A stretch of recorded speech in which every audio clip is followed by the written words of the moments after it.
ಭೂಸ್ವಾಧೀನ ಸಮರ, ಗ್ರಾಮಗಳ ಗಡಿಗಳಲ್ಲೇ ರೈತರ ಪಹರೆ, ಸರ್ಕಾರದ ಅಧಿಸೂಚನೆ ಕಿಚ್ಚು, ಸಮೀಕ್ಷೆ ವಿರೋಧಿಸಿ ಪ್ರತಿಭಟನೆ, ಪರ ವಿರೋಧ ಹೋರಾಟಗಳು, ಅಭಿವೃದ್ಧಿ ಹೆಸರಲ್ಲಿ ರಾಜಕೀಯ.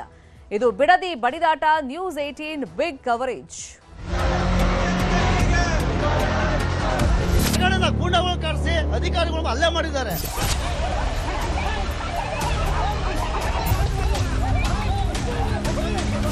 ಜಮೀನನ್ನ ಕಸ್ಕೊಳ್ಬಹುದು ಅನ್ನುವ ಭ್ರಮೆನಲ್ಲಿ ಅವ್ರೇನಾರು ಇದ್ರೆ ಆ ಭ್ರಮೆಯಿಂದ ಹೊರಗೆ ಬರಬೇಕು. ರಾಜಕೀಯಕ್ಕೆ ಬಳಸ್ಕೊಂತವ್ರೆ. ರೈತಾಪಿ ವರ್ಗ ತಿರುಗಿ ಬಿದ್ರೆ ಯಾವ ಸರ್ಕಾರಗಳು ಹೆಚ್ಚಿನ ಕಾಲ ಉಳಿಲಿಕ್ಕೆ ಆಗೋದಿಲ್ಲ.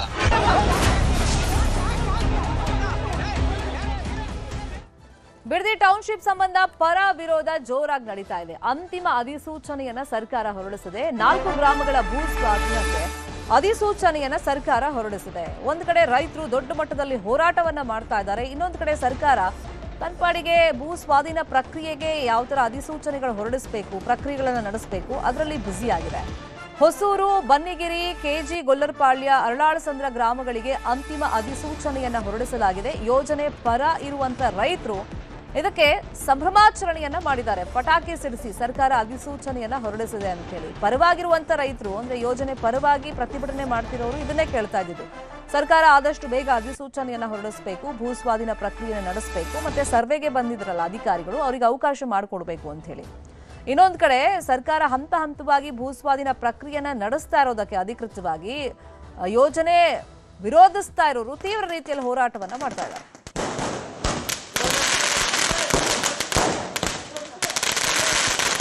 ಹೊಸೂರು ಗ್ರಾಮದಲ್ಲಿ ಮೊದಲ ಹಂತದಲ್ಲಿ 3 ಗ್ರಾಮಗಳಿಗೆ ಅಧಿಸೂಚನೆ ಆಗಿತ್ತು. ಕೆಂಪಯ್ಯನಪಾಳ್ಯ, ಮಂಡಲಹಳ್ಳಿ ಹಾಗೇನೆ ವಡೇರಹಳ್ಳಿ. ಈ ಗ್ರಾಮಗಳಲ್ಲಿ ಸರ್ವೆ ಮಾಡೋದಕ್ಕೆ ರೈತರು ವಿರೋಧವನ್ನ ವ್ಯಕ್ತಪಡಿಸಿದ್ದಾರೆ. ಅಂದ್ರೆ ಅಲ್ಲೇ 2 ಬಣ ಆಗಿದೆ.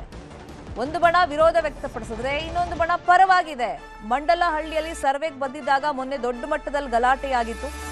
ಗದ್ದಲವಾದಂತ ಹಿನ್ನೆಲೆಯಲ್ಲಿ ಸರ್ವೆಗೆ ತಾತ್ಕಾಲಿಕವಾಗಿ ಬ್ರೇಕ್ ಅನ್ನ ಹಾಕಿದ್ದಾರೆ. ನಿನ್ನೆ ಒಂದು ವಿಷಯ ನಡೀತಾ ಇತ್ತು, ಅಂದ್ರೆ ಅಲ್ಲಿ ಪೊಲೀಸರ ಭದ್ರತೆಯೊಂದಿಗೆ ಸರ್ವೆ ಮಾಡೋದಕ್ಕೆ ಅಧಿಕಾರಿಗಳು ಬರಬಹುದು ಅಂತ, ಬಟ್ ಬಂದಿಲ್ಲ ಅವರು. ಇವತ್ತು ಕೂಡ ಸಮೀಕ್ಷೆ ಕಾರ್ಯ ಅಲ್ಲಿ ನಡೆಯೋದು ಬಹುತೇಕ ಅನುಮಾನ ಅನ್ನೋ ಮಾಹಿತಿ ಇದೆ. ಭೂಮಿ ಕೊಡೋದಕ್ಕೆ ಸಿದ್ಧ ಇದ್ದಾರಲ್ಲ ರೈತರು, ಅವರು ಬೆಂಬಲವನ್ನ ವ್ಯಕ್ತಪಡಿಸಿದ್ದಾರೆ. ಟೌನ್ಶಿಪ್ ಸಂಬಂಧ ಜೋರಾಗ್ತಾ ಇದೆ ಪರ ವಿರುದ್ಧದ ಹೋರಾಟಗಳು. ಇವತ್ತು ಕೂಡ ಬೈರಮಂಗಲ ಸರ್ಕಲ್ನಲ್ಲಿ ಪರ ವಿರುದ್ಧ ಪ್ರೊಟೆಸ್ಟ್ ಮುಂದುವರಿಯುತ್ತೆ. ನೆನ್ನೆನೂ ಅಷ್ಟೇ, ಒಂದ್ ಸೈಡ್ ಕೂತಿದ್ದವರು ಯೋಜನೆ ವಿರುದ್ಧವಾಗಿ, ಮತ್ತೊಂದು ಸೈಡ್ ಕೂತಿದ್ದವರು ಯೋಜನೆ ಪರವಾಗಿ. ನೆನ್ನೆ ವಿಷದ ಬಾಟಲ್ ಎಲ್ಲ ಮಹಿಳೆಯರು, ರೈತ ಮಹಿಳೆಯರು ಹಿಡ್ಕೊಂಡ್ ಬಂದಿದ್ರು. ಅಂದ್ರೆ ನಮ್ ಜೀವ ಬೇಕಾದ್ರೆ ಹೋಗ್ಲಿ, ನಾವು ಮಾತ್ರ ಯಾವುದೇ ಕಾರಣಕ್ಕೂ ನಮ್ಮ ಭೂಮಿಯನ್ನ ಕೊಡಲ್ಲ ಅಂತ ಪಟ್ಟು ಹಿಡಿದು ಕೂತಿದ್ದಾರೆ. ಇದೇ ವಿಷಯವಾಗಿ ಇನ್ನಷ್ಟು ಡೀಟೇಲ್ ಆಗಿ ಇನ್ಫಾರ್ಮೇಶನ್ ಕೊಡ್ತಾ ಹೋಗೋದಕ್ಕೆ ನೇರ ಸಂಪರ್ಕದಲ್ಲಿ ಕನೆಕ್ಟ್ ಆಗಿದ್ದಾರೆ ನಮ್ಮ ರಿಪೋರ್ಟರ್ ವೆಂಕಟೇಶ್. ಟೌನ್ಶಿಪ್ ಪರ ಮತ್ತೆ ವಿರುದ್ಧ ಹೋರಾಟ ದಿನದಿಂದ ದಿನಕ್ಕೆ ತೀವ್ರ ಸ್ವರೂಪವನ್ನ ಪಡ್ಕೊಳ್ತಾ ಇದೆ. ಈ ಮಧ್ಯದಲ್ಲಿ ಸರ್ಕಾರದ ಅಧಿಸೂಚನೆ, ಇದಕ್ಕೆ ರೈತರು ಇವತ್ತು ಯಾವ ತರ ಹೋರಾಟ ಮಾಡಕ್ ಪ್ಲಾನ್ ಮಾಡ್ಕೊಂಡಿದ್ದಾರೆ? ಶರ್ಮಿತಾ, ಏನು ಈಗ ಬಿಡದಿಯ ಟೌನ್ಶಿಪ್ ವಿಚಾರವಾಗಿ ಸಾಕಷ್ಟು ಅಗ್ಗಜಗ್ಗಾಟ ನಡೀತಾ ಇದೆ, ಪ್ರತಿಭಟನೆ ನಡೀತಾ ಇದೆ. ಪರವಾಗಿರ್ತಕ್ಕಂಥವ್ರು, ಯೋಜನೆಯ ವಿರುದ್ಧವಾಗಿರ್ತಕ್ಕಂಥವ್ರು ಕೂಡ ಪ್ರತಿಭಟನೆಯನ್ನ ಮಾಡ್ತಾ ಇದ್ದಾರೆ. ಇದೇ ನಿಟ್ಟಿನಲ್ಲಿ ಏನು ಸರ್ಕಾರ ಕಳೆದ ದಿನ ಮತ್ತೆ 4 ಗ್ರಾಮಗಳಿಗೆ ಅಧಿಸೂಚನೆಯನ್ನ ಹೊರಡಿಸಿದೆ ಎನ್ನುವಂತಹ ವಿಚಾರವನ್ನ ಇಟ್ಕೊಂಡು ಬಿಡದಿಯ ಹೊಸೂರು ಗ್ರಾಮ, ಅಂದ್ರೆ ಏನು ಈ ಬಿಡದಿ ಟೌನ್ಶಿಪ್ ವ್ಯಾಪ್ತಿಗೆ ಬರ್ತಕ್ಕಂತಹ ಪ್ರಮುಖ ಗ್ರಾಮ ಇದು ಹೊಸೂರು. ಆ ಹೊಸೂರು ಗ್ರಾಮದಲ್ಲಿ ಭೂಮಾಲೀಕರು ಯಾರು ಯೋಜನೆಯ ಪರವಾಗಿದ್ದಾರೆ ಅವರು ಪಟಾಕಿಯನ್ನ ಸಿಡಿಸುವ ಮೂಲಕ ಸಂತೋಷವನ್ನ ವ್ಯಕ್ತಪಡಿಸಿದ್ದಾರೆ. ಅಂದ್ರೆ ಮಾಹಿತಿಗಳ ಪ್ರಕಾರ ಏನು ಹೊಸೂರು ಜೊತೆಗೆ ಇನ್ನು 3 ಗ್ರಾಮಗಳಿಗೆ ಅಂತಿಮ ಅಧಿಸೂಚನೆಯನ್ನ ರಾಜ್ಯ ಸರ್ಕಾರ ಕಳೆದ ದಿನ ಜಿಬಿಡಿಎ ಮೂಲಕ ಹೊರಡಿಸಿದೆ ಎನ್ನುವಂಥದ್ದು ಏನು ಭೂಮಾಲೀಕರಿಗೆ ಜಿಬಿಡಿಎ ವತಿಯಿಂದ ಮಾಹಿತಿ ಸಿಕ್ಕಿದೆ. ಈ ಹಿನ್ನೆಲೆ ಅವರು ಪಟಾಕಿಯನ್ನ ಸಿಡಿಸಿದ್ದಾರೆ. ಜೊತೆಗೆ ಈ ವಿಚಾರವಾಗಿ ನಾವು ಜಿಬಿಡಿಎ ವಿಶೇಷ ಅಧಿಕಾರಿ ಮಾರುತಿ ಪ್ರಸನ್ನರವರನ್ನ ಸಂಪರ್ಕವನ್ನ ಮಾಡಿದಂತ ಸಂದರ್ಭದಲ್ಲಿ ಇವತ್ತು ಮಧ್ಯಾಹ್ನದ ವೇಳೆಗೆ ಅಧಿಕೃತವಾಗಿ ನಾವು ದಾಖಲೆಯನ್ನ ಬಿಡುಗಡೆ ಮಾಡ್ತೇವೆ ಎನ್ನುವಂತಹ ಮಾಹಿತಿಯನ್ನ ಕೊಟ್ಟಿದ್ದಾರೆ.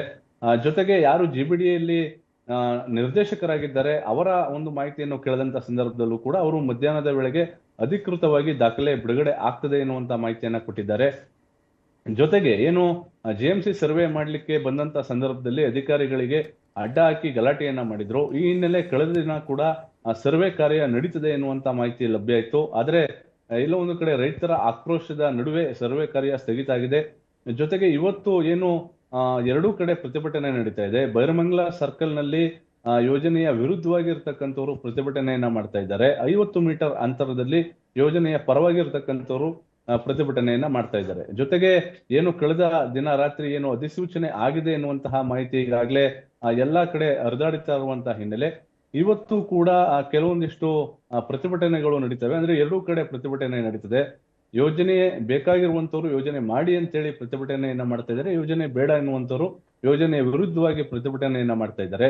ಜೊತೆಗೆ ಇವತ್ತು ಮಧ್ಯಾಹ್ನದ ವೇಳೆಗೆ ಅಧಿಕೃತವಾಗಿ ಏನು 4 ಗ್ರಾಮಗಳಿಗೆ ಅಂತಿಮ ಅಧಿಸೂಚನೆ ಆಗಿದೆ ಎನ್ನುವಂತಹ ಮಾಹಿತಿ ಲಭ್ಯ ಆದ್ರೆ ಆ ನಂತರ ಯಾವ ರೀತಿಯಾಗಿ ಬೆಳವಣಿಗೆ ಇದು ತೆಗೆದುಕೊಳ್ಳುತ್ತದೆ ಎನ್ನುವಂಥದ್ದು ಕಾದ್ ನೋಡ್ಬೇಕಾಗಿದೆ ಶರ್ಮಿತಾ.